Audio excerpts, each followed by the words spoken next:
Soalan ini soalan yang orang kata jujur aja. Saya minta pendapat kalian lah. Wadijah Jujur dengan aja. Mr. Babau. Jujur Boleh. Jadi Mr. Babau, saya mau buat pertanyaan. Apakah perasaan Mr. Babau sewaktu Wadijah pulang ke Malaysia? Saya jujur. Waktu aku pulang. Gini, kalau waktu aku pulang tuh, tiada pernah aku sangka berpisah jua kita akhirnya. Kau tahu aku tak akan mungkin mampu bahagiakan dirimu. Mengapakah sampai hati kau calarkan perasaanku ini? Kok sedih bang anjing? Bang, ingat bang, aku bukanlah Superman. Aku juga bisa nangis. Itu perasaan aku ya waktu Bang Wadi pulang itu.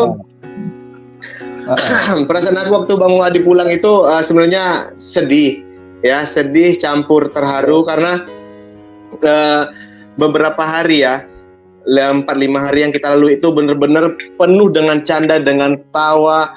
Aku gelak nggak henti-henti ketika Bang Wadi itu selalu buat sesuatu yang memang di luar nalarku juga gitu. Dia juga berani jalani challenge aku, challenge kawan-kawan subscriber seperti Mas Yundi, Bang Ersyam, Chef Adam, Agung, Bomel, Mbak Kades Marliana dan lain-lainnya. Itu luar biasa. Jadi pada masa itu ketika dia pulang dari waktu di airport aku follow dia, tapi dia nggak tahu aku follow terus dia sampai akhirnya dia itu berhentikan, diperiksa sejenak tasnya oleh petugas immigration. Nah di situ yang paling terharu itu kopi kaleng yang dia bawa untuk istrinya itu yang sebanyak 3 botol isinya 100 ml, artinya 300 ml yang dia bawa masa itu tak boleh lewat. Nah itu diambil dan dibuang ke tong sampah. Di situ sebenarnya aku sakit hati. Dibuang. Aku rasanya tuh rasanya aku mau turun, mau langsung bilang apa sih masalahnya gitu. Cuman masa itu Bang Wadi juga ya udahlah nggak masalah gitu, dia bilang. Aku lihat dari belakang, dari atas, dia langsung ke barisan, dia langsung masuk ke immigrationnya. Aku di situ berjanji dalam hatiku ya, sedih saya anjing. Berjanji dalam hatiku, ya bang, besok aku akan beliin bang gitu. Aku akan beliin lebih banyak lah gitu. Kalau cuma 3 aku bisa beli sekotak gitu. Gitu loh. Sedih anjir. Aku karena itu bagi aku itu kan hadiah ya. Itu salah satu minuman, ternyata itu minum kesukaan istrinya dan dia gitu. Nah di situ jadi aku langsung sedih gitu. Untuk membuang minuman itu karena melebihin mungkin melebihi kapasitas. Itu biaya cukainya kan ada gitu kan. Sementara di Malaysia juga ada Nescafe, kita sebut merek aja lah Nescafe, tapi tidak ada rasa itu di Malaysia. Nah di sini ada rasa yang terbaru, varian terbaru, dan ketika Bang Wadi dicoba dia langsung jatuh cinta. Setiap hari-hari dia minum Nescafe itu. Nah di situ aku berpikir wah ternyata Bang Wadi suka nih gitu. Nah dia bilang, "Bang, aku beli 3 lah untuk istri aku," dia bilang kan. Iya bang, nanti boleh lah bang kalau cuma 3 bang, kenapa nggak sekotak? Aku bilang kan dalam 12 botol, 10 botol. Dia bilang nggak payah bang, takut nggak bisa lewat. Dia bilang kalau 3 mungkin bisa. Oke, 3 dia bawa. Ketika dia bawa itu, di situ aku follow dia. Aku nggak tahu kenapa. Karena aku ada perasaan kalau aku nggak follow Bang Wadi, rasanya tuh gimana gitu. Kok nggak sampai selesai sih aku nganter dia, sampai aku bilang di kamera aku itu ya, di live aku, di vlog aku, Bang Wadi kasihan ya, dia jalan sendirian. Kayaknya aku mau beli tiket sekarang, mau ngawan dia ke Malaysia, aku pulang lagi gitu. Nggak masalah gitu. Ya karena masa itu, aduh sedih. Masa itu hari-hari itu aku rasa kurang gitu. Kalau bisa aku langsung ngantari Bang Wadi tuh sampai ke Malaysia, aku pulang nggak apa-apa gitu. Jadi aku follow dia terus di kamera. Ketika aku lihat itu diambil minumannya, rasanya itu sakit hati, rasanya mau nangis ya kan. Kalau rasanya itu kepengen aduh kayak mana nih ya, apa aku beli sekarang aku kirim langsung gitu, mungkin besok sampai gitu. Tapi kan nggak ada pengiriman malam-malam ya, jadi aku bilang Bang Wadi langsung ke teleponnya, Bang, besok aku kirimin Bang, kalau nggak dapat sekota aku kirimin 5 botol, 5 kali aku kirimin Bang, nggak payah bau katanya. Nggak bisa gitu Bang, aku tetap kirimin Bang, aku bilang gitu. Nggak payah bau katanya. Udah Abang nggak usah ini, aku bilang gitu, aku mau kirimin, nanti kirim alamat Abang, aku bilang gitu kan. Nah dia belum kirimin alamat, tapi aku udah tahu alamat dia, karena waktu itu dia tunjukkan rumah dia di Google Map. Ini rumah aku bau katanya. Oh ini, jadi aku udah search alamatnya di mana dan apa nama tempatnya, aku udah search, tinggal aku kirim. Nah di situ juga waktu kami lagi menunggu di ruang tunggu, dia bilang Bang Wadi bilang udah bau pulang bau, ini udah malam katanya. Malam jam berapa nih Bang? Gue bilang jam 6 lewat katanya. Siapa bilang malam Bang? Udah gelap bau katanya. Pulanglah, aku tak payah sendiri, dia bilang. Kalau Abang suruh aku pulang, berantem pun jadi kita Bang, gue bilang. Daripada kita berantem, bagus aku tunggu di sini, gue bilang. Nah di situ dia udah nggak bisa ngomong apa-apa lagi. Ya udah bau nggak apa-apa kata dia. Memang masa itu aku rasanya tuh apa ya? Kepengen tuh sama Bang Wadi dulu 1 hari lagi aja gitu. Tapi aku selalu kuat karena dia bilang, Bau kita nggak boleh nangis, Bau kita ini Superman, kata dia. Anjir, aku langsung ketawa apa gitu.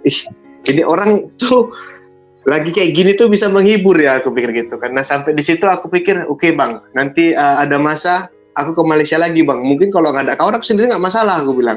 Nah di situ mungkin kita bakal buat challenge lagi, challenge aku jadi orang gila lah, aku bilang nggak apa-apa. Nah, yang penting kita bisa ketemu dengan Bang Herul Ongko, dengan Bang Herul Channel, Bang Edi, dengan orang-orang yang di Semenanjung dulu lah gitu. Kalau ada waktu kita boleh ke Sabah, aku bilang, ketemu dengan Tengkuru, dengan Yan Koben, dengan Askalani, aku bilang gitu. Dengan Angkol juga, aku bilang gitu. Nggak masalah Bang, aku bilang. Karena rasa persahabatan ini nggak sampai di situ. Aku bilang sama Bang Wadi, Bang, Medan ini Bang, persahabatan itu Indonesia ya, terkhususnya ya. Kami nggak pernah memikir atau memandang siapapun dia, apapun backgroundnya. Nah, kami biasanya ya, banyak juga dari teman-teman kita yang banyak duit, orang-orang kaya, mau tuh berkawan dengan tukang beca, dengan orang-orang yang nggak mampu. Why not? Selagi kita berkawan, kawan kita itu have fun gitu, nggak mau ngerusak kita ke arah yang jelek, nggak mau buat kita jadi hancur, nggak mau buat kita tuh jadi hancur lah, jadi rusak gitu. Tapi memang kita kalau memang betul-betul berkawan di Indonesia ini, berkawan ya tulus gitu. Jadi kita selalu kayak gitu, kita selalu erat lah perkawanan gitu. Makanya kalau ada orang yang nggak suka bilang Indonesia Malaysia begini begitu, aku orang pertama yang paling ribut gitu, yang paling nggak setuju. Karena kenapa? Kita berkawan gitu. Siapapun yang datang ke Medan, aku sambut, Dodi sambut, Firza sambut. Kita semua merasa ini kawan kita, ini tanggung jawab kami di sini gitu. Begitu juga di Indonesia. Apa halnya Vivi Reza sekarang ini lagi di Jakarta, terus Pak Cik Jainal Abidin di Malang, semua kawan-kawan yang ada di Malaysia dimanapun, ketika di Indonesia pasti dibuat nyaman lah gitu.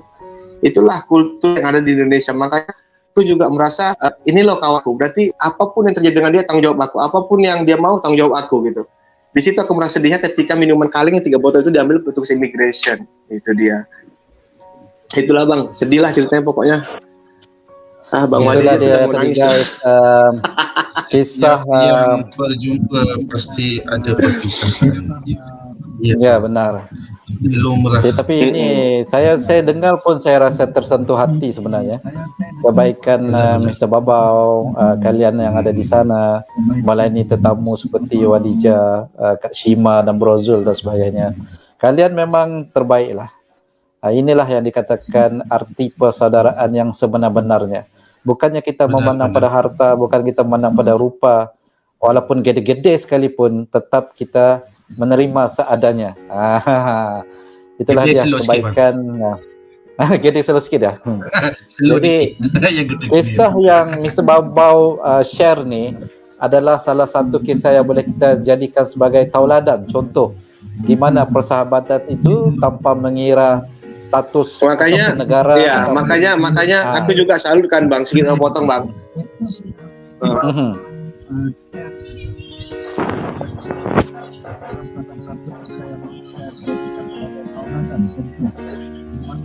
Ya, teruskan Babau.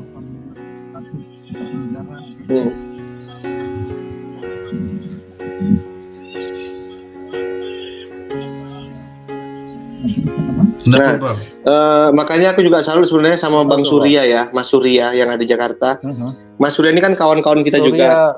Nah, ketika sepulang Gojek, Mas Surya ini juga banyak membantu, kayak misalnya dia tuh Mas Surya sepulang ngojek, iya. Jadi aku pernah melihat dia masa itu dia lagi sama Depaci ya kan. Aku tanya dia, Mas Surya nggak ngojek? Nggak bau, nanti bau. Ini lagi nemenin Depaci sama Mas Ruslan katanya. Jadi situ aku juga merasa, sebegini ya kawan-kawan ya, aku pikir gitu kan. Mas Surya ini sampai kadang-kadang merelakan pekerjaannya, seharusnya itu udah jam kerja tapi dia abaikan dulu, dia cancel dulu untuk nemenin kawan-kawan yang dari Malaysia gitu. Di situ aku berpikir, ya Allah gimana ya caranya supaya Mas Surya ini kontennya cepet YouTube-nya itu cepet naik gitu kan, cepet apa. Sampai malam itu juga aku jemput dia di podcast, online, Mas kita podcast yuk gitu. Maksudnya aku kepengen kenalin ke orang-orang, ini loh Mas Surya, orangnya baik gitu. Dia itu nemenin Depaci, nemenin siapapun yang datang, kayak kemarin tuh Vivi Reisa juga dia ketemu gitu kan. Mungkin ya dia kasih tahu jalan, dikasih tahu ini segala macam. Sampai Bro Zul dia temenin ke Bandung beberapa hari ya sama Mak Kiki ya. Makanya masa di Medan juga aku dan Bang Wadi tuh selalu sempetin telepon Mak Kiki. Mak Kiki juga telepon kita gitu kan, lagi ngapain Mak, gimana kabarnya, apa segala macam tuh selalu kita tanya. Karena ya kita respect sama Mak Kiki, kita juga sayang dengan Mak Kiki karena Mak Kiki itu udah terlalu banyak memberi perhatian, memberi kasih sayang ke Bang Wadi, ke kita semua lah intinya. Makanya terima kasih juga untuk Mak Kiki, untuk Mas Surya dan semua orang-orang Indonesia yang kalian juga semua itu baik ya, menyambut teman-teman kita dari Malaysia, dari Brunei, dari manapun ketika dia ke Indonesia, kita sambut dengan baik. Inilah aku bangga dengan Indonesia, dengan kalian semua guys gitu. Memang kalian luar biasa semuanya. Benar. Memang kalian sangat luar biasa. Mudah-mudahan persahabatan ini berkekalan dan juga menjadi contoh pada yang lain lah. Terima kasih di atas perkongsian share informasi pengalaman itu tadi. Jadi sekarang kita ke Wadijah. Wadijah secara jujur, secara jujur Wadijah sewaktu meninggalkan Indonesia, gimana rasanya? Ya, kalau untuk menceritakan kebaikan orang Indonesia ya, kita tidak perlu menceritakan terlalu banyak. Cukuplah kita melihat sebagaimana Mr. Babau tadi. Itulah sebenarnya sikap sebenar orang Indonesia itu. Dan pada mulanya aku tidak mau menyusahkan sesiapa pun. Aku cakap dengan Babau, biarlah aku duduk di hotel saja Bau. Aku tidak mau merepotin keluargamu, memasak bagai-bagai. Namun istrinya yang juga menghalang, istrinya tidak benarkan. Istrinya cakap, bagus Pak Cik duduk di sini saja. Sehingga pulang begitu. Jadi aku sempat duduk di hotel hanya 1 malam. Yang selebihnya aku berada di rumah Babau, dan disitulah aku mengenali keluarganya, dia, istrinya, Harta, anaknya Faro, Elsa, dan ada yang kecil itu. Jadi aku sudah mesra lah dengan mereka semua itu. Itulah, aku pun macam mana ya. Kita datang dari jauh. Sebenarnya memang niat kita tidak mau menyusahkan sesiapa pun. Tapi itulah mereka sendiri yang tidak mau. Mereka sendiri yang tidak mau, yang ingin melayani kita itu semaksimal yang mereka boleh. Itulah yang paling aku respect lah sebenarnya. Terima kasihlah kepada Babau, kepada istrinya yang mungkin mendengar ketika ini. Dan minta maaflah jika sudah merepotin. Ya, aku menumpang tidur di situ 4 hari, menumpang makan, menumpang minum. Malah ketika kakiku sakit, dia berikan aku ubat. Itulah. Aduh, jadi sedih pula telinga ni. Yang tidak dapat aku lupakan lah. Itulah aku pun macam mana ya. Jika diorang datang ke sini kan, aku akan cuba yang sebaik-baiknya lah. Ya mungkin kita tidak dapat berbuat sebaik mana yang mereka lakukan kepada kita kan. Tapi semaksimal yang aku ada lah. Itu yang aku mampu janjikan. Itu je. Dan pesananku kepada semua yang menontonnya, jadi jika saat melahirkan itu, suruh doktor buka tingkap. Semoga kalian Tertekan, maaf ya. semoga kalian bisa menyaksikan keindahan dunia. Sebenarnya dunia kita ini luas. Dunia kita bukan sekadar di dalam suatu ruangan klinik. Bukalah tingkap, tolonglah. Cerita sedih jadi cerita lucu ya. Siapa Wadija Channel untuk anda.